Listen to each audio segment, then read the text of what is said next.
Hey guys, Garrett back for Sableye the Mind Sculptor with a channel update and another fundamentals video. I'm going to be in China starting on the 23rd, and so I won't be able to make new content during that time. I'm stockpiling some stuff now, so you can expect just a couple of deck techs a week during that time. And I'm trying to get a guest episode lined up, maybe two, but it's probably not going to happen, so don't hold out too much hope. Also, because of how China and Google are right now, I'm probably not going to be able to respond to comments during this time. So now that that's out of the way, let's get the fundamentals video going. This is a video on how to sideboard. And I think the first thing we should consider is something Sun Tzu once said. And so in the military, knowing the other and knowing oneself, in 100 battles there is no danger. Not knowing the other and knowing oneself, there is one victory for one loss. Not knowing the other and not knowing oneself, there is certain defeat. In this case, how this relates to magic is not knowing the other is having a bad sideboard. Not knowing oneself is having a bad main deck, if that makes sense. So even if you have a perfectly tuned main deck, there's still bad matchups. You're still going to lose about half the time. But if you have a perfect main deck and a perfect sideboard, you can win all the time as long as your deck doesn't just completely screw you and give you 7 lands, then 6 lands, and 5 lands. But in general, if you have the perfect sideboard picks and the perfect main deck tuning, you should be very well off. So here are my 5 steps to sideboarding. First, you have to consider who your enemy is going to be. And how I like to do this is to go on mtggoldfish.com and use their metagame tool. Right now it's telling me that white-blue Flash is about 20% of the meta, Mardu Vehicles is about 18, Aetherworks Marvel 17, red-black aggro is about 11, and everything else is less than 10. So this is useful because I can know that I need to prioritize those top 4 decks when I'm sideboarding, and you have to make sure you have cards for them. Especially make sure you have cards for combo decks, because if you can't interact with their combo, you are most likely going to lose. Next, consider yourself. Once you have those top 4-ish decks covered, you need to find cards for the unpopular decks that specifically wreck you. So, for instance, if I was playing a burn deck that lost to zombies, I would want Incendiary Flow in my sideboard, because it can exile the zombies and they won't be coming back. Not the zombies, the haunted deads, though. You guys knew what I meant. I don't know why I wouldn't be running it in my main board, but that's the example that came to mind. So the third step is to make sure that you've given extra weight to cards that kind of fit in your strategy already. Even if they're weaker cards, streamlined decks are usually better. So what do I mean by this? Cards like Incendiary Flow in a burn deck, like my earlier example, I guess I'll use that stupid example again, would be prioritized because not only do they beat this other deck, but they also fit in your existing strategy. Because they can help you burn the other person out, but also have the side advantage of completely destroying a zombie, they might be prioritized over a card like, I don't know, Declaration in Stone that would just exile the zombie.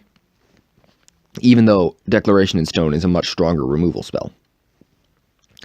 So my fourth step, this isn't really a step as much as a tip, do not skimp on your sideboard. Just like with modern lands, you're going to be very unhappy very fast if you have skimped out on your sideboard cards. Just because they're unexciting, just because you don't see their effect as often as other cards, does not mean they are less important than other cards. If you don't have a Declaration in Stone against Dredge, not Declaration in Stone, geez. If you don't have a Rest in Peace against Dredge, you are going to lose against Dredge. It's just as important as any other card in your deck.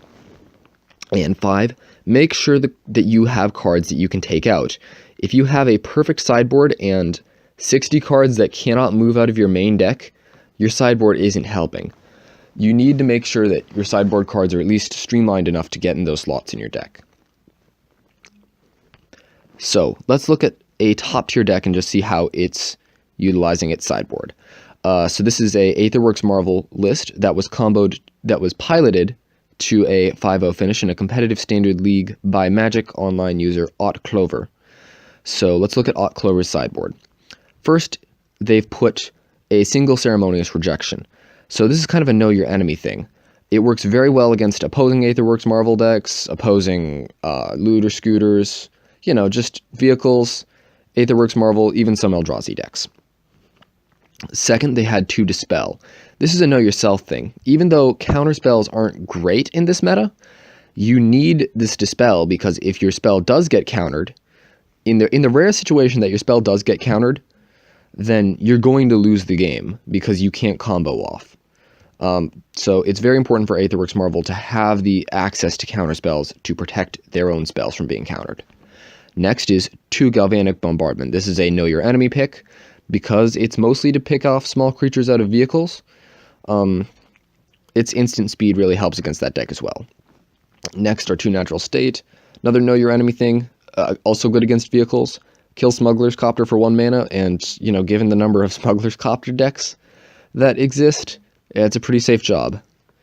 Next is a single negate. This is another Know Your Enemy, Know Yourself thing because, well, it is less powerful than Dispel or Ceremonious Rejection. It basically allows Aught Clover to have 3 Ceremonious Rejections and 2 Dispels. So, because it can do either of their jobs. I think it's good as a one-off. Moving on, 2 Tears of Valakut. This is a Know Your Enemy thing because it is specifically very good against blue-white. It eats just a lot of their things. Next is a Kozilek's Return, which is a Know Yourself card because, well, it does beat out decks like vehicles and humans. It's mostly in here, in this list specifically because it's very easy to get value out of in Aught Clover's deck. Aught Clover is playing a lot of big Eldrazi to trigger this thing. Next is 3 Tireless Tracker. This is very good against control decks, so it's Know Your Enemy, kind of Know Yourself. It's both, because it just helps grind out value. Honestly, if you play this card and you're drawing even 1 card off of it, it is worth it, because they are going to have to waste a removal spell on it later, and you're still going to get that clue crack, and you're still going to get the value off of it. Next is a single Ulamog, the Ceaseless Hunger, which is a very Know Yourself card. It's good at beating out these combo decks, opposing Aetherworks Marvel, opposing Ulamog even, but it's mainly in here because of how well streamlined it is with the deck. It works very well in the deck, and as the icing on top of the cake, it also beats some other decks. So hopefully this video helped some of you out.